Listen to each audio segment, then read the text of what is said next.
आगे आ जाता है जी हमारी ट्रैवल इंश्योरेंस। ठीक है, ट्रैवल इंश्योरेंस में कॉमन सी चीज़ होती है कि रॉन्ग ट्रैवल इंश्योरेंस, कई लोग जो है ना वो ऑनलाइन नहीं करवाते इंश्योरेंस जो वेरीफाइबल हो। ठीक है, वो जो है वो सीधी सीधी जो है ना वो रिफ्यूज़ल होती है। कई दफ़ा ऐसे भी हमने देखा है कि जी बैंक्स अपना जो ट्रैवल इंश्योरेंस करवाई है उस वो कलर्ड नहीं थी और उस पर स्टैम्प्स वगैरह नहीं उसके लगी हुई थी। ठीक है, उसके ऊपर भी वो उसको वैलिड कहते हैं, ये वैलिड नहीं है। ठीक है, तो ये छोटे छोटे मसले हो सकते हैं। ठीक है, समटाइम्स होता है कि जो ट्रैवल इंश्योरेंस रिक्वायरमेंट है वो आपकी ज़्यादा है। ठीक है, जैसे शेंजन स्टेट्स हैं वहाँ पे 30,000 यूरो की आपकी होनी चाहिए या अराउंड अबाउट $50,000 है मेरा ख्याल है वो बन जाती। ठीक है, तो कई लोगों की वो अगर ऐसे ना हो या प्रॉपरली वो इंश्योर्ड ना हो, मतलब जो या उनकी डेजिग्नेटेड कंपनियों से आपने इंश्योरेंस ना बाय की हुई हो, तो वो आपकी सीधी सीधी जो है ना वो आपकी application, business visa application reject हो जाती है। ठीक है, अच्छा एक और बात आ जाती है, ये अनकॉमन है लेकिन ये कई दफ़ा ये रीज़न्स हमने देखी हैं, जैसे no proof of family ties. अब आप पाकिस्तान में जब भी आप अपना वीज़ा अप्लाई करते हैं तो आप अपने अगर फैमिली टाइज़ हैं तो सिंगल बंदा है या मैरिड है तो वो अपना FRC यानी फैमिली रजिस्ट्रेशन सर्टिफिकेट उसके साथ लगाता है। अब अगर आपने कोई FRC नहीं लगाया हुआ, ठीक है, यानी कि आपकी कोई फैमिली टाइज़ एक्सप्लेन हुई नहीं है, तो वो आपके लिए एक बड़ा मसला है, उस पर आपका वीज़ा रिफ्यूज़ हो सकता है। फिर आपका आ जाता है कि मैरिज सर्टिफिकेट, आपने बताया कि जी मैं शादीशुदा हूँ। ठीक है, इसमें एक मैरिज रजिस्ट्रेशन सर्टिफिकेट भी बनता है, या आपने जर्नल आप मैरिड हैं, ठीक है, और आपने उसको शो नहीं किया हुआ। ठीक है, वो आपके लिए बड़ा प्रॉब्लम होता है। और दूसरा यह है कि बच्चे हैं तो बच्चों को आपने जो है वो चिल्ड्रन रजिस्ट्रेशन सर्टिफिकेट है बनता। ठीक है, वो मैं हमेशा कहता हूँ कि वो जो है ना आप ज़रूर अपना जो है ना वो लगाएं अगर आप हैं, क्योंकि कई दफ़ा होता है कि वो आपने कोई चीज़ नई इन्फॉर्मेशन दी होती, वो उसको ऐसे भी लेते हैं कि इसने जानबूझ के ये हमसे छुपाई है, तो वो कई दफ़ा आपके गले पड़ सकती है। ठीक है, वो प्रॉब्लम आपके लिए हो जाती है। आगे हम बात करते हैं मैरिटल स्टेटस की। ठीक है, कई लोग जो सिंगल होते हैं या कुछ लोग मैरिड होते हैं, इसका बड़ा इम्पैक्ट होता है आपके बिज़नेस वीज़ा एप्लीकेशन पे।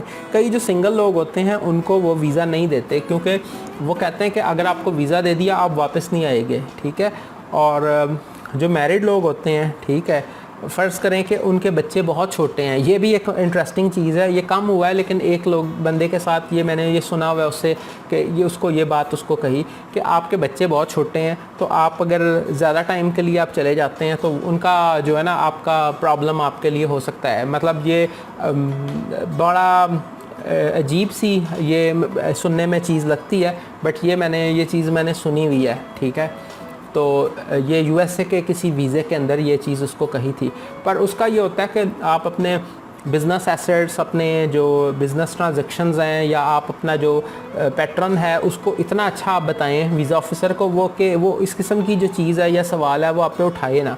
ठीक है, तो ये जो मैरिटल स्टेटस के मसले होते हैं ये आ जाते हैं, कभी कभार आ जाते हैं।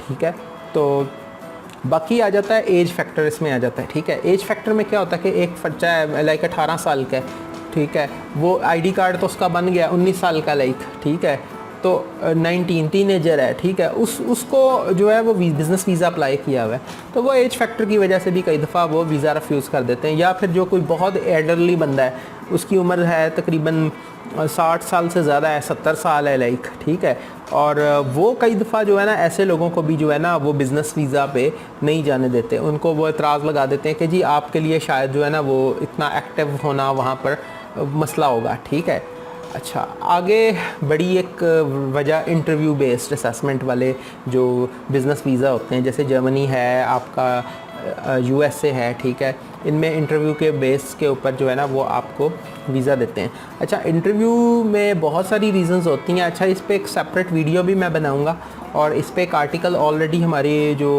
visachannels.com है उसके ऊपर हम लोग दे चुके हैं। ठीक है, उसके ऊपर एक प्रॉपर मैं वीडियो भी बनाकर आप लोगों को दूंगा।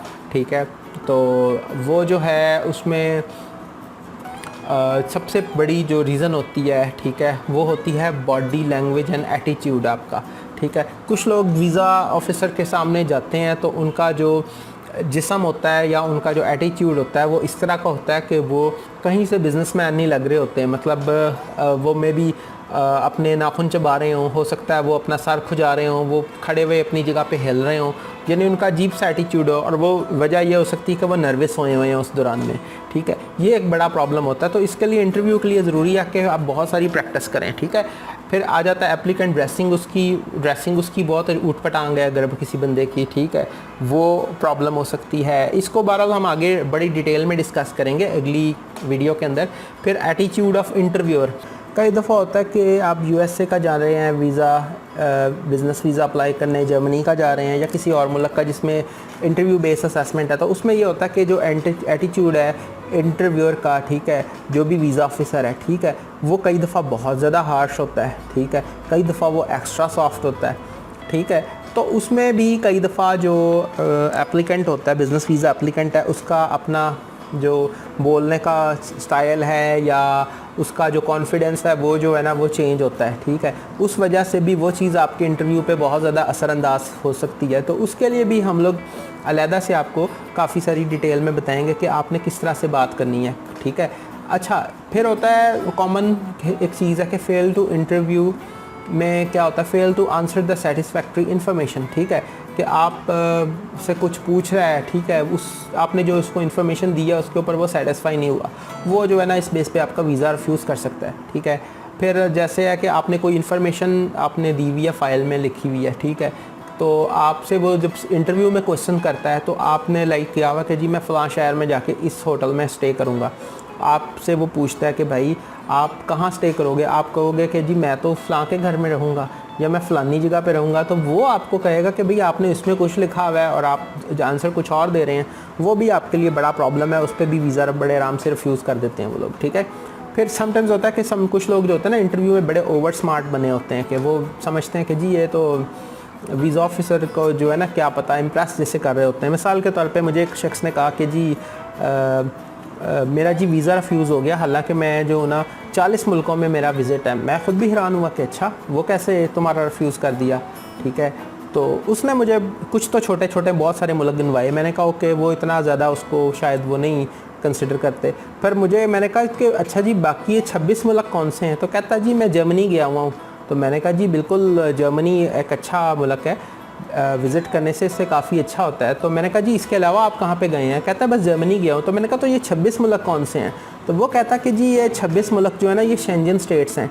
तो मैंने सारी जो है ना स्टेट्स के नाम लिखे थे उसके अंदर जो विज़िट किया है। तो एक कर लो तो उसका मतलब है कि चूँकि ये सारे मुल्कों का वीज़ा है, तो जब आप इस किस्म की हरकत करेंगे, ज़्यादा ओवर स्मार्ट बनेंगे इंटरव्यू के अंदर, तो वो आपके लिए बड़ा प्रॉब्लम आ जाएगा, ठीक है। अच्छा, फिर लैंग्वेज प्रॉब्लम होती है। कुछ लोगों को जो है ना वो कहते हैं कि जी मैं इंग्लिश में इंटरव्यू दूंगा और जो है ना उनको इंग्लिश बोलनी नहीं आती, ठीक है। कुछ लोगों की जो कहते हैं कि जी मैं किसी और ज़बान में दूंगा, ठीक है, उसमें वो अपनी बात नहीं समझा पाते। तो ये इस तरह के बहुत सारे मसले हैं। बहरहाल इंटरव्यू के ऊपर एक पूरी वीडियो होगी जिसमें हर किस्म के जो प्रॉब्लम्स आएँ उनके ऊपर हम लोग डिस्कस करेंगे और बड़ी डिटेल से करेंगे, ठीक है। अच्छा, आगे आ जाता है प्रॉपर्टी डॉक्यूमेंट्स, ठीक है। अब प्रॉपर्टी डॉक्यूमेंट्स जो है वो बड़ा फेवरेट होता है। कई कंसल्टेंट्स कहते हैं कि जी आप कीजिए, हम ये इतनी प्रॉपर्टी लगा देंगे आपका वीज़ा नहीं रिफ्यूज़ होगा, ठीक है। कुछ लोगों की जेन्युइन प्रॉपर्टी होती है, चाहे एग्रीकल्चरल प्रॉपर्टी है, चाहे कमर्शियल है, ठीक है, चाहे रेजिडेंशियल है, ठीक है, सब आप पेपर्स लगा सकते हैं। पर अगर आप फ्रॉडुलेंट प्रॉपर्टी डॉक्यूमेंट्स लगाएंगे वो आपके लिए बहुत बड़ा मसला है। वो अगर चेक हो जाते हैं तो आपका सीधा सीधा वीज़ा रिफ्यूज़ हो जाएगा। इसके अलावा अगर आपने किसी प्रॉपर्टी की इनकम लगाई, जैसे कई लोग कहते हैं कि जी हम अपनी जो है ना इनकम शो कर देते हैं, मिसाल के तौर पे जी ये मेरी रेंटल इनकम है, ठीक है, कि जी मेरी 60,000 या 2 लाख रुपया रेंटल इनकम आ रही है, ठीक है, और वो एक्चुअली एग्जिस्ट नहीं करती और वो चीज़ चेक हो जाते हैं पेपर्स आपके, ठीक है, प्रॉपर्टी इनकम के, ठीक है। तो वो भी अगर आप फ्रॉडुलेंट पेपर्स लगाएंगे then you are in trouble, आपके लिए प्रॉब्लम आ जाएगा, ठीक है। फिर आ जाता है कि जी आपने प्रॉपर्टी के पेपर्स शो किए हुए हैं। ये मैंने ख़ुद इस तरह की एक चीज़ देखी हुई है कि उसने बताया कि जी मेरी 5 करोड़ की प्रॉपर्टी है, ठीक है, उसके पेपर कोई नहीं लगाए, पर 100 रुपये के स्टाम्प पेपर के ऊपर उसने वो सारी प्रॉपर्टीज़ लिख के अपनी तरफ से एक बयान हल्फी दे दिया, ठीक है। इस किस्म की जो चीज़ है वो देखने में सोचने में तो अच्छी लगती है, पर यह बात है कि जब वीज़ा ऑफिसर के सामने जाती है तो आपको वो 1 मिनट में जो है ना उसको वो जोक समझेगा, उसको वो फेंकेगा उठा के, ठीक है। तो इस तरह की चीज़ों पे भी प्रॉब्लम्स आ सकते हैं और वीज़ा रिफ्यूज़ हो सकता है। फिर आ जाते हैं थर्ड पार्टी डॉक्यूमेंट्स।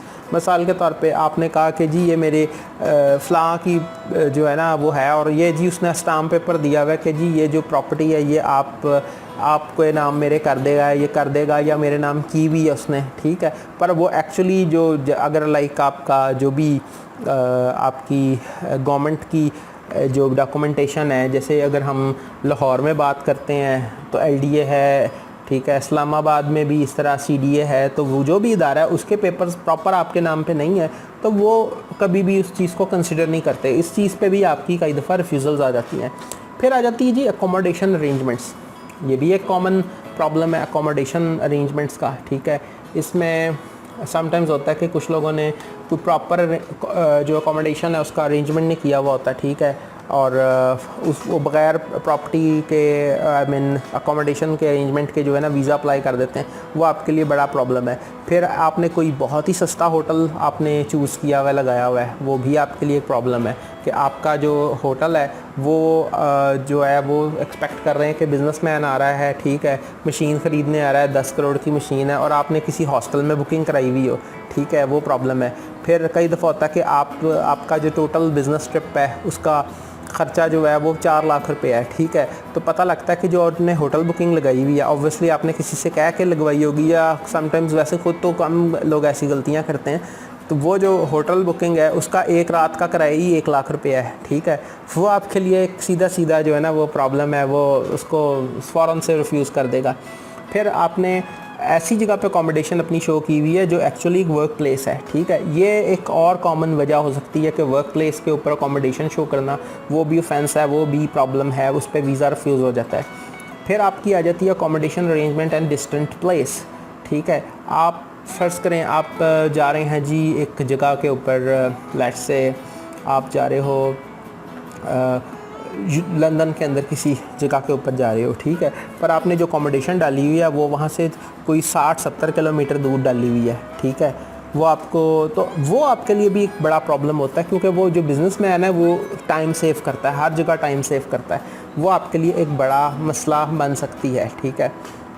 अच्छा, नेक्स्ट आती है previous immigration record not satisfactory. मिसाल के तौर पे एक बंदा अपनी एप्लीकेशन जो है ना वो फ़ाइल करता है और वो उस एप्लीकेशन में लिखता ये है कि भाई मैं इस साल जो है ना जो ट्रैवल करूँगा उसमें मैं रहूँगा 10 दिन के लिए, जा रहा हूँ मैं UK जा रहा हूँ या कहीं और जा रहा हूँ, ठीक है। तो वो जो है जब उसकी इमिग्रेशन फ़ाइल रिकॉर्ड देखेंगे तो पता लगेगा कि इसने पीछे जो है ना वो ये लिखा था कि जी मैं 15 दिन के लिए जा रहा हूँ, और ये 4 महीने रहा था, ठीक है। तो इस बेस के ऊपर भी वीज़ा रिफ्यूज़ हो सकता है। ये मैंने ख़ुद देखी हुई है ऐसा रिफ्यूज़ल लेटर, इसलिए ये मैं आपसे शेयर कर रहा हूँ, ठीक है। और अगला जो एक वजह होती है कि जो previous information mismatched with the new information. मिसाल के तौर पे एक बंदा है, उसने 1 साल पहले या 2 साल पहले विज़िट किया, ठीक है, उसने ख़ुद बनाया, उसके फ़ाइल इधर उधर हो गई, या उसने किसी कंसल्टेंट को हायर किया, उसने इन्फॉर्मेशन उसकी लिखी हुई थी, ठीक है। अब एंड पे क्या होता है कि वो दोबारा जब वीज़ा अप्लाई करता है, ठीक है, तो उसमें एक ख़ास टाइम पीरियड पे वो एक इन्फॉर्मेशन लिखता है कि जी मैं इस दौरान में ये मेरी जॉब डिस्क्रिप्शंस थी, मैं ये काम कर रहा था, या मेरी इस तरह से वो रही एक्टिविटीज़ रही हैं। पर जब नई एप्लीकेशन भेजता है तो उसमें उसी टाइम पीरियड की जो एक्टिविटीज़ हैं वो बिल्कुल उससे डिफरेंट लिख देता है, ठीक है। जब आपका ऐसा कोई भी इंफॉर्मेशन मिसमैच हो जाती है उस पर वीज़ा ऑफिसर के पास राइट है कि वो उसको रिफ्यूज़ कर सकता है, ठीक है। आगे आ जाता है जी इनविटेशन लेटर, ठीक है। तो इसमें कॉमन जो प्रॉब्लम होता है कि जो अब एक बंदा है उसने ट्रेड शो के लिए इनविटेशन मंगवाई हुई है अपनी, ठीक है। अब होता क्या है कि जो इनविटेशन उसने मंगवाई हुई है, ठीक है, ट्रेड शो की इनविटेशन है या जिस भी बिज़नेस के लिए उसने इनविटेशन मंगाई हुई है, ठीक है, तो वो उसके अपने बिज़नेस से रिलेटेड ही नहीं है, ठीक है। एक बंदा है वो सर्जिकल इक्विपमेंट का काम कर रहा है, ठीक है, और वो जो है वो स्पोर्ट्स गुड के लिए रहा है, वो आपका सीधा रिफ्यूज़ल आ जाएगा, ठीक है। फिर कई दफ़ा होता है कि एक कंपनी है, ठीक है, वो वहाँ से बिज़नेस इनविटेशन मंगवाती है बाहर से, ठीक है, या तो वो रिलेटेड नहीं है या वो इनअप्रोप्रिएट है, यानी कि वो जिस काम के लिए जो भी बंदा जा रहा है, ठीक है, मिसाल के तौर पे इधर से एक बंदा जा रहा है, ठीक है, वो जो काम है या जो मीटिंग है वो एक अच्छे लेवल के बंदे की उनको ज़रूरत है। मिसाल के तौर पे उसको डिस्कशंस करने के लिए, किसी भी चीज़ को साइन करने के लिए, या जो भी मैटर उन्होंने करना है, ठीक है। तो अगर यहाँ से बिल्कुल एक लेमैन को आप भेज रहे हैं, ठीक है, उस पर भी वीज़ा रिफ्यूज़ हो जाता है। फिर आ जाता है इनअप्रोप्रिएट मीटिंग एजेंडा। मीटिंग एजेंडाज़ में प्रॉब्लम ये होती है कि एक मीटिंग एजेंडा के बारे में मैं थोड़ा सा आपको पहले बता देता हूँ। मीटिंग एजेंडा बेसिकली होता है कि आपने जाके करना क्या है वहाँ पे। मिसाल के तौर पे अगर आपने कोई भी मशीनें या चीज़ें वहाँ से इंपोर्ट कर रहे हैं, तो आपको मुख्तलिफ़ किस्म की इंपोर्ट्स ड्यूटीज़ हैं, उनको आपने डिस्कस करना है। फिर आप बात कर सकते हैं, मिसाल के तौर पर करेंसी रेगुलेशंस की बात कर सकते हैं, पैकिंग मटेरियल्स की बात कर सकते हैं, फ्रेट रेट्स की बात कर सकते हैं, ठीक है। उसकी टाइप फ्रेट की डिस्कशंस आपने करनी है, time duration, delivery time discuss करना है, ठीक है। तो बहुत सारी ऐसी चीज़ें होती हैं। अगर आपने इम्प्रॉप्रिएट मीटिंग एजेंडा लिख दिया जो रिलेटेड नहीं है उस सारे काम से, तो वो भी आपके लिए प्रॉब्लम हो सकता है। अच्छा, मैं एक सेपरेट वीडियोस बनाऊंगा और उस पर इंशाल्लाह आर्टिकल भी हम लोग करेंगे जो इनविटेशन लेटर्स के बारे में होंगे कि कैसे लिखना है अगर आपने किसी को बुलाना है या जो भी है, ठीक है। मीटिंग एजेंडा क्या होता है, मीटिंग एजेंडास कैसे लिखे जाते हैं, ठीक है। और जो ट्रेड शोज़ वगैरह के ऊपर लोग जाते हैं, तो उनको भी मैं थोड़ा सा बताऊंगा कि किस तरह से आप प्रॉपर ट्रेड शो अपने बिज़नेस के लिए सर्च कर सकते हैं, ठीक है। ये सारी चीज़ें हमारी आगे आने वाली वीडियोस में आएंगी। तो मेन मकसद यही है कि लोग जो है, जो जेन्युइन लोग हैं, जो बिज़नेस वीज़ा अप्लाई करना चाहते हैं, ठीक है, और अपने बिज़नेस को मज़ीद ग्रूम करना चाहते हैं, बढ़ाना चाहते हैं, तो उनके लिए बहुत फ़ायदा हो जाए, आसानी हो जाए। अच्छा, अगली जो चीज़ आ जाती है वो आ जाती है डॉक्यूमेंटेशन प्रॉब्लम, ठीक है। कुछ लोग जो होता है ना, वो अपनी घर की सारी रद्दी अपने उसके एप्लीकेशन के साथ लगा देते हैं, ठीक है। जैसे अनरिलेटेड डॉक्यूमेंट्स हैं, ठीक है। मिसाल के तौर पे वो मरी घूमने गए हैं या फिर वो किसी और यूके में गए हैं घूमने, ठीक है, और अप्लाई भी अमेरिका का वीज़ा कर रहे हैं, वो उसकी तस्वीरें साथ लगा देंगे, ठीक है। और वो जो है, इसके अलावा वो क्या करेंगे कि अगर आपने कोई कहीं पे इलाज करवाया था, लेट से यूके में करवाया था, तो उसके बेशुमार दवाइयों से लेकर हर किस्म की रसीदें लगा देंगे, ठीक है। जस्ट उनको ये ज्यूम कर रहे होते हैं कि शायद वीज़ा ऑफिसर इससे बहुत इम्प्रेस हो जाएगा कि जी ये बंदा जो है पेपर्स भी बड़े संभाल के रखता है और इसने बड़ा जाके पैसा भी खर्चा है, रसीदें बेशुमार ऊट पटांग किस्म की लगा देंगे। तो जो भी अनरिलेटेड डॉक्यूमेंट्स आप ऐसा लगाएंगे, ठीक है, वो आपके लिए प्रॉब्लम बनेगी। अच्छा, कई दफ़ा होता है कि आपने अपने एप्लीकेशन फॉर्म में बहुत सारे ऐसे चीज़ों के बारे में ज़िक्र किया कि आपकी कोई प्रीवियस जॉब्स थी, उनके बारे में ज़िक्र किया, आपने कोई अपनी प्रॉपर्टीज़ के बारे में ज़िक्र किया, जो भी क्वेश्चंस थे उनके बारे में आपने बात की। तो समटाइम्स होता है कि अगर आपके कोई इसमें से मिसिंग पेपर्स हों, मिसाल के तौर पे जो आपने एप्लीकेशन के ऊपर बात की, उनको जब वो वीज़ा ऑफिसर ढूंढेगा, ठीक है, और वो चीज़ें उसको मिसिंग मिलती हैं, यानी कि वो उसको नहीं मिलती, वो भी आपके लिए एक बहुत बड़ा प्रॉब्लम है। उसके ऊपर एक सीधा आपका वीज़ा रिफ्यूज़ हो सकता है, ठीक है।